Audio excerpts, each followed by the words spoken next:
Il-gvern se jkompli jidħol bis-saħħa biex joħloq aktar ġid u jwieżel lil min jiflaħ l-inqas. Dan kien il-messaġġ ewlieni tal-Prim Ministru u mexxej tal-Partit Laburista Robert Abela waqt li kienet jiġi intervistat fuq One Radio mill-ġurnalista Kimberly Portelli.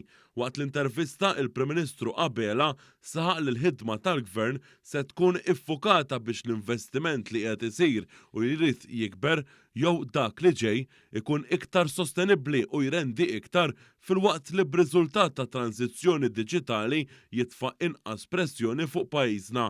Hawn il-Prim Ministru semma l-eżempju tal-kumpanija ST Microelectronics li se twettaq investiment ġdid f'pajjiżna. Dwar dan il-proġett, il-Kummissjoni Ewropea approvat pakkett storiku ta' għajnuna ta' 8 biljun euro fis-settur tas semiconductors u l-microchips li jdur mal-avvanz teknoloġiku u fejn pajjiżna se jkun fuq quddiem-nett. Il-Prim Ministru Abela spjega li din l-espansjoni mhux biss se toħloq aktar xogħol ta' kwalità imma se jkollha il-benefiċċju li dan il-proġett se jkun wieħed ta' interess komuni Ewropew. Il-benefiċċju ta' dan il-proġett mhux se jkun limitat għall-ekonomija Maltija, hemmhekk qegħdin naraw illi dan il-proġett jaqqad preċiżament fil-prijoritajiet tal-Unjoni Ewropea f'dan il-mument. Semmejt aktar qabel l-importanza li bħala suq ewlieni bħall-Unjoni Ewropea b'mod ġenerali ma nemminx li għandna qatt inkunu reattivi jew wara swieq internazzjonali oħrajn. Anzi nemmen li għandna nkunu leaders u hawnhekk l-importanza li għandna din il-viżjoni strateġika Ewropea, din il-viżjoni strateġika ekonomika tal-Gvern Malti li qegħdin jallaċċjaw flimkien waħda tikkumplementa lill-oħra u qegħdin naraw mbagħad li ġewwa pajjiżna se jkollna dan il-proġett li jimbotta l quddiem dik il-viżjoni ekonomika strateġika.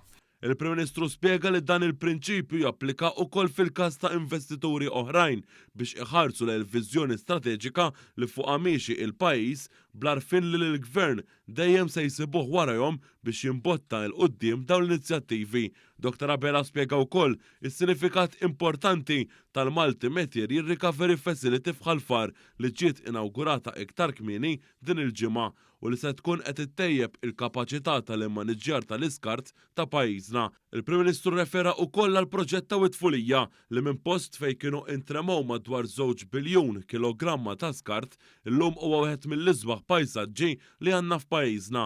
Il-Prim Ministru Abela saħaq li konxi ta' dan il-potenzjal li għandu pajjiżna, il-Gvern u l-entitajiet ilhom jaħdmu qatih biex joħolqu aktar opportunitajiet, partikolarment ta' investiment dirett barrani f'dan is-settur. Lan finali għandu jibqa' dak tal-ħolqien tal-ġid u mill-ħolqien tal-ġid mbagħad it-tieni għan ewlieni li joħroġ minnu huwa d-distribuzzjoni ta' dak il-ġid kemm jista' jkun b'mod ugwali mas-soċjetà tagħna ma fi żgur illi tqassim ta' dak il-ġid irid jipprioritizza lil min jeħtieġ l-iktar. Jiġifieri lil dawk li jistgħu l-inqas fis-soċjetà tagħna u hemmhekk fejn għan ewlieni ta' dan il-Gvern irid jibqa' illi jiżgura li dak il-ġid jilħaq l-iktar il dawk li jistgħu l-inqas fis-soċjetà tagħna. B'mod konkret u b'assigurazzjoni, il-Prim Ministru enfasizza li l-ekonomija f'pajjiżna se tibqa' b'saħħitha f'din it-tranzizzjoni lejn prosperità ġdida biex jibqa' jinħoloq il-ġid u dak il-ġid jitqassam ma' kulħadd. Il-Prim Ministru temm messaġġ ċar li l-Gvern se jibqa' jaħdem bi pjan li mbagħad iħalli r-riżultati. Il-poplu fadalilna sena ilu b'mandat b'saħħtu biex inkomplu mexxu lil dan il-pajjiż b'mod strateġiku minkejja l-isfidi illi għandna weġibna bi pjan ċar għal kull sfida li kellna weġibna bi strateġija ċara għal kull sfida li għadda minnhom il-pajjiż f'dawn l-aħħar xhur u ma dawn l-istrateġiji ċari li se jibqgħu imexxu lil pajjiżna l qudiem ma' snin li ġejjin.